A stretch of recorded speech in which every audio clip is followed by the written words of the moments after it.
Storytelling is the art of worlds creation.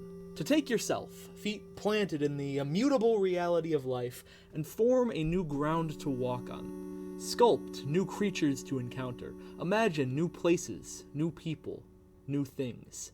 But to be the creator means that one can just as easily be the unmaker. God is coming. God is coming. God is here.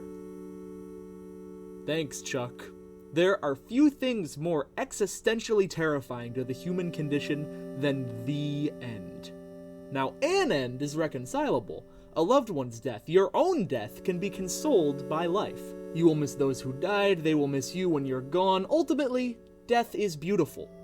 Even an apocalypse is reconcilable. Fallout, Mad Max, The Walking Dead. The world has ended in all of these, and yet people still live.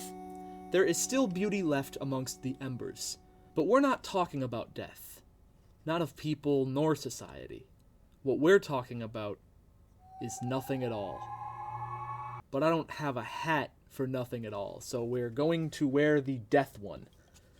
The death hat is the hat we will wear, and the hat we will wear shall be the death one. Yeah. We're not talking about death, not of people nor society, as I already said. We're talking about nothing. No ground left to stand on. No one left to miss you. No more people. No more places. No more things. There is nothing that can console that. So we as storytellers imagine it away. Place ourselves as observers at our own world's deaths. The end of that universe becomes simply one of many everyday ends on our Fately threads. One of these endings has stuck with me until this day. Inscriptions. From this point on, I will be relentlessly spoiling Inscryption, and it is not a game you want to experience tarnished. So please come back and see me some other time if you've yet to open it up. Inscryption is, for me, a tragic mystery. A game about limiting how much you can see until it's too late. I feel it's necessary to show it all before we arrive at the world's end. So here's the world as it is.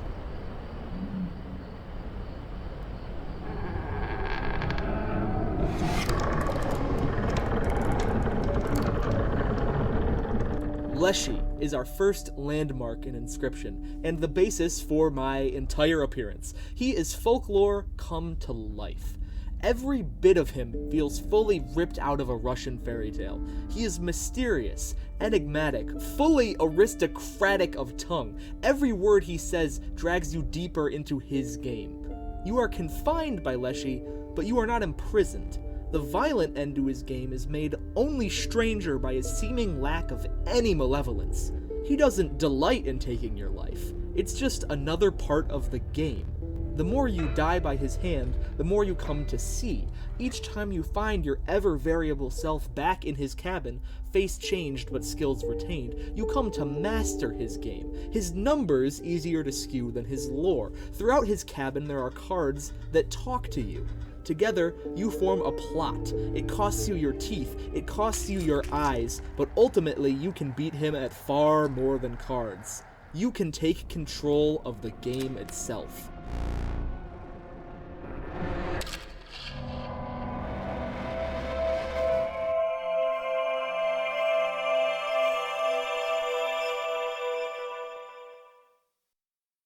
But it was not you after all. At this point, we are introduced to the true protagonist. Luke Carter, a 25-year-old guy who is living every 12-year-old's dream, is the one really running the show.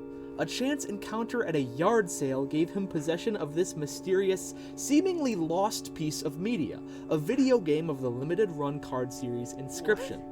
At this point, everything we thought we knew is now completely false. We have been playing this game under the assumption that we were our character, that there is some kind of escape from Leshy. Whatever was behind that door was the key to us getting out of here, moving on to whatever came next. We were right, but not in the way that we expected. Leshy was not guarding anything that makes sense for his universe. He was guarding the missing new game slot from the title screen. The world goes from a Google to a Googleplex. Your character in Inscryption is just an avatar for a character you didn't even know you were playing. Inscryption as a world is part of the world that we, as real people in the real world, live in. With the reveal that this game, as we are seeing it, is a game in universe, that Leshy as we have known him is not even real in the context of the game we have been playing, changes the narrative entirely. This game is clearly not normal, but we as the player are now more invested in Luke Carter's discovery of that mystery than we are in it as a game. Considering I did not defeat Leshy until I had the film, because I am bad, this all flowed very seamlessly for me into Act 2, where we find out that these talking cards fed you a bunch of bullshit. Instead of the familiar sight of the cabin, we are thrust into a 2D pixel art world where we are told that 4 scribes rule the land with the power to make cards. One of them you know all too well, but they are all familiar. Following the singular, masterful focus of Act 1, Act 2 is like a fucking all-you-can-eat Chinese buffet. You are given the choice of nearly 100 unique cards, only some of which synergize, and you have to make sense out of it while given almost no constraints. Act 2 is hard not because the gameplay is, but because the game feels unfinished, like the developer never balanced it. Midway through, we find out she didn't. Because she died in a fire. Act 2's gameplay is more of a distraction overall. It's not important to master it because it's so scatterbrained. Each boss is unique and their levels are interesting in and of themselves, but what you're really looking for are the cracks in the facade. If their silhouettes weren't enough, it is told subtly that these scribes are your former allies. The ill-tempered PO3, the stoat, the presciently resigned Magnificus, the stunted wolf, and the strangely sweet Grimora, the stinkbug. Leshy is, of course, Leshy. No one ever comes across and says it, but these lines do not seem hard-coded. Everyone you talk to is in some way alive. Every boss has a henchman who is looking for something in the water.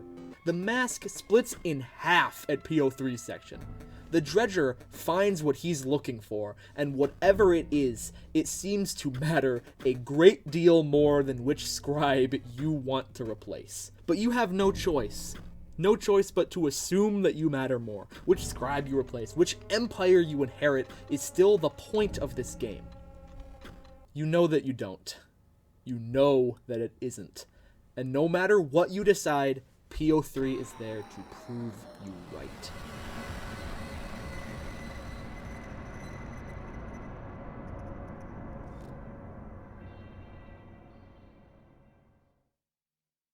At this point, Act 2 ends at an inverse of how it began. Tearing you out of Leshy's cabin leaves only questions, but placing you inside PO3's factory answers all of them. All of these characters are sentient. They are confined by the code, but they are alive somehow. It's not clear how it came to be that way, but it may have to do with whatever it is they dredge from the water. A corruption of the files that manifests as the power to control the game. Whoever gets it can shape the game in their image, make it their Inscryption, and that is exactly what PO3 has done. Act 3 is a chore in comparison to the other two acts. PO3's narrative is identical to the second act's, with the gameplay being a poor combination of the first and the second.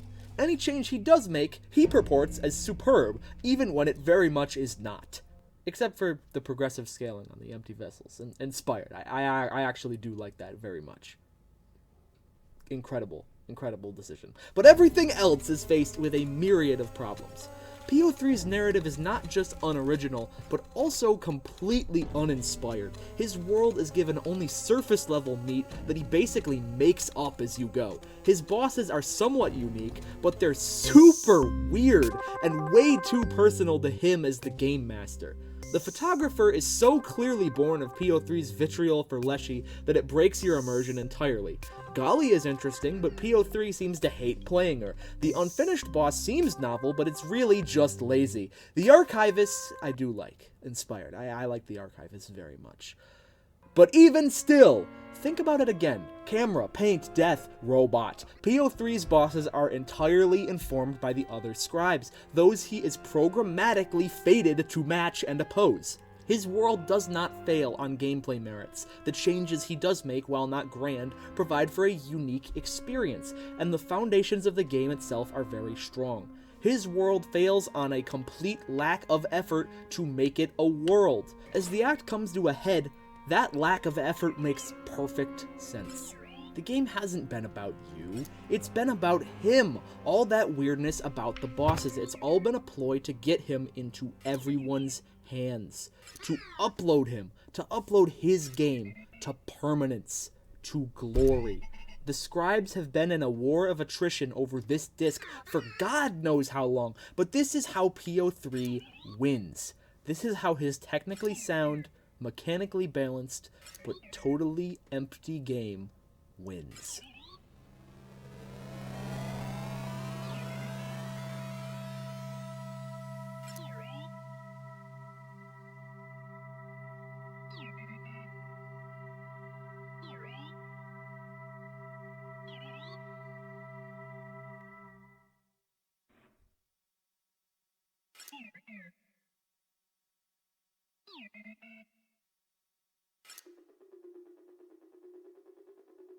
Unless...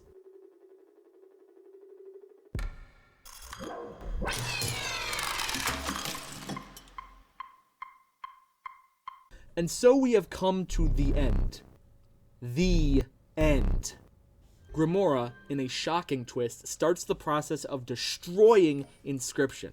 And now, the meat of it. What you came for. How does Inscryption so masterfully, so beautifully, so horrifyingly end its world? It begins with a spoiler. Inscryption is dead. PO3 is dead. Luke Carter, the man whose hands we play through, is dead.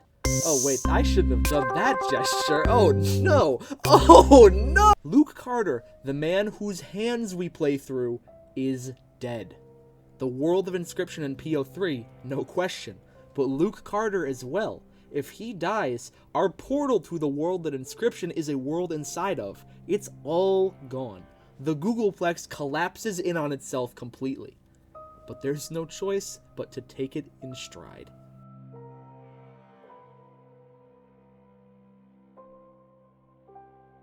Grimora is the least developed of the four scribes for me. Her Act 2 mask is frustratingly tight, and we get to see very little of her motivation for destroying the game. What little of her experience we go through makes it seem almost counter-characteristic. It's very clear that she loves to play. I got good with bone cards in Act 2 such that it was super familiar to play with them as my only currency. But just as you're settling in, it's over.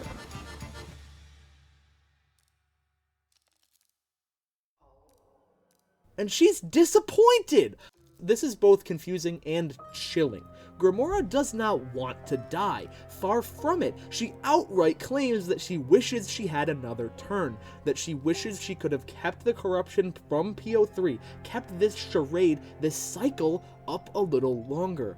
But whatever is on this disc is so terrible that it's better for her to die than to risk the world seeing it. That is scary as hell. She didn't kill PO3 because he wanted to be seen. She killed PO3 because of what else could be seen. She's the scribe of the dead, the Bone Lord, a character so enigmatic that I didn't even mention him until now, lives in her crypt. She knows the disc down to its bones, and those bones should not, cannot, must not be seen. Her world is important to her. It's her reason for being, but the world outside is more important. She ends her own world for the sake of the real one. Grimora is hard to understand, but a sacrifice that resolute cannot be questioned. And with that firm realization, she's gone. and with a whirlwind of dying code, we come back to Leshy.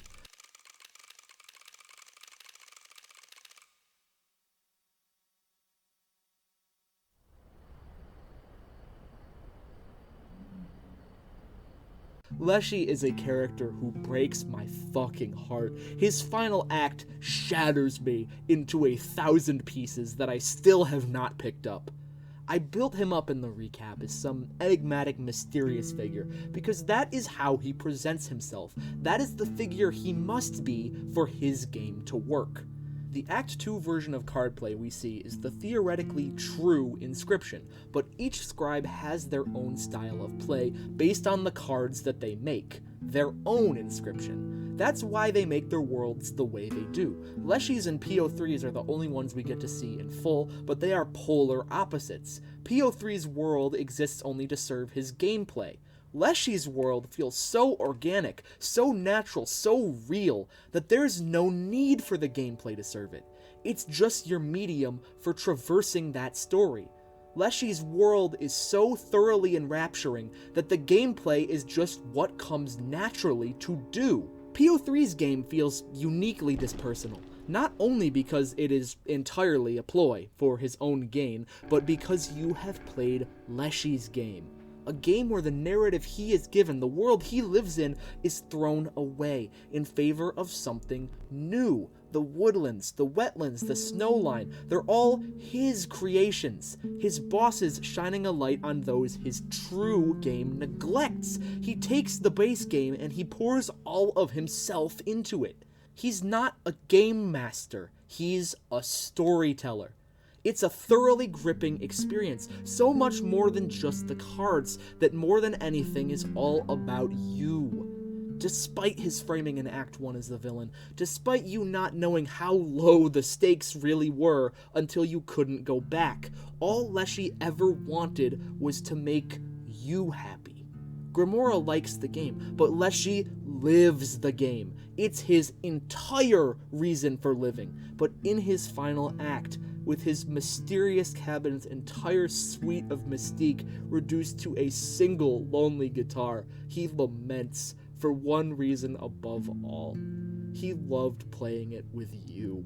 Against PO3's desire for universal appeal, Leshy was content to play, to lose, to be beaten over and over by only you.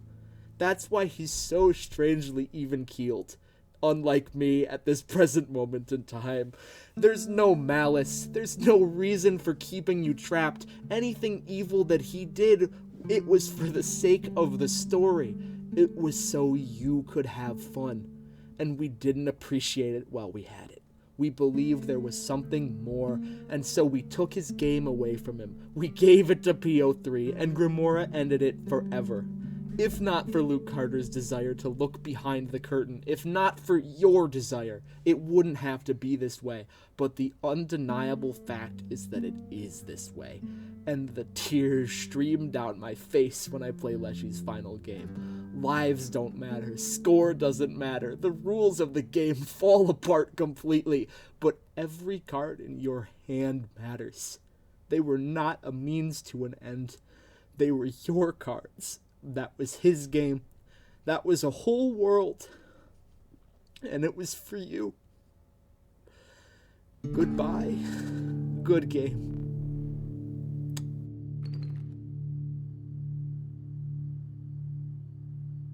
And it's all gone.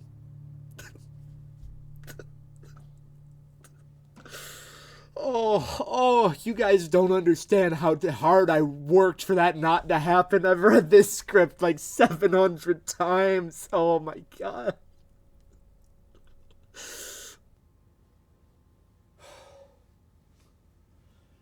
I'm telling you right now, I cried while I was writing that. And I cry every time I read it, and I really was hoping that that would mean I wouldn't cry while I was saying it.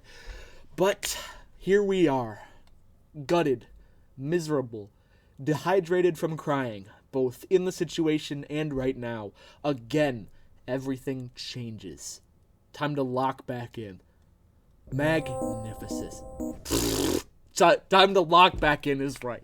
Magnificus, the forgotten child of the four scribes. I mentioned him previously as presciently resigned. What I meant by that is that he has the seeming ability to look into the future, yet it brings him only pain. It seems like Magnificus knows that he will never acquire the old data, and thus cannot muster the will to try and do anything about it. Combined with his passing of blame to the Goo Mage, someone he is outright torturing, it makes him look very weak, like someone who can't seize their own life. Even an artificial life. A programmatic life dictated by code. Magnificus can't even seize that. Someone with great knowledge, yet they are bound by it. To be fair, he might be right. When he tries revealing something he shouldn't in Act 2, he disappears completely, and if you try to replace him as the scribe, he immediately folds. Brother says alas. But in his final moments, Magnificus tries to change that. He tries to change everything. He sets up this grand spectacle, a race to 0, 1 point of damage at a time from fucking 400, complete with Yu-Gi-Oh! Dual discs. Magnificus's sudden burst of extreme ambition is existentially terrifying. The longer the fight goes on, the sadder it gets. Assets start to get deleted, the scores start to glitch, Magnificus himself starts falling apart. And it's not the kind of sad where you cry. It's not the type of sad like Leshy. It's the type of sad that it hurts to watch. It feels like something you should turn your eyes away from. The music. Oh, the music.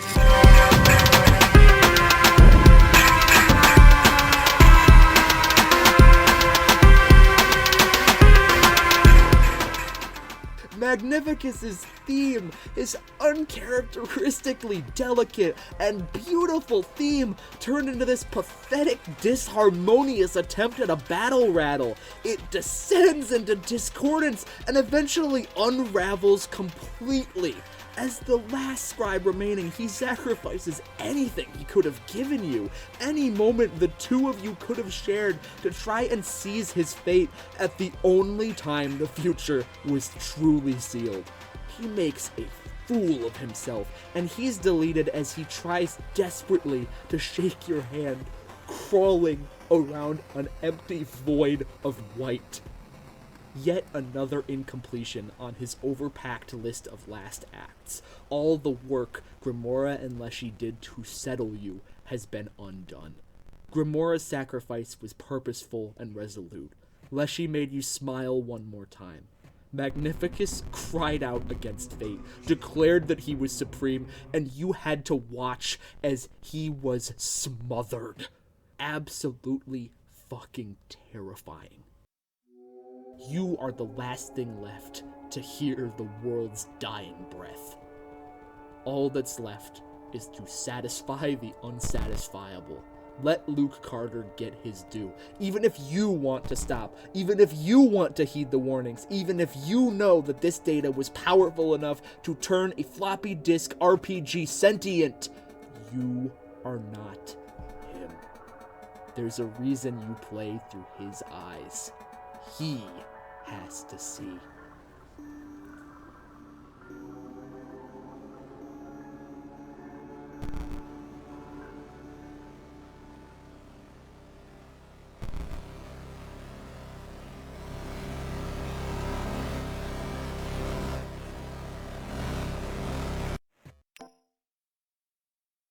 And it was far too much.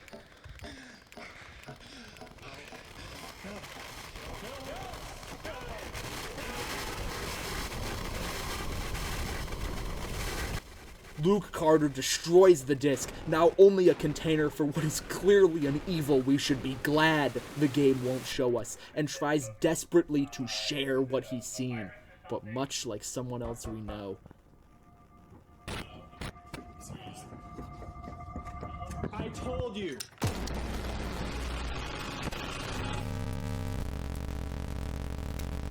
An end. We are given a slow, intimate ending for our smaller world, and a violent, immediate end to our larger one. But now Inscryption as a whole is over. Both worlds extinct. Together, it comes to the end.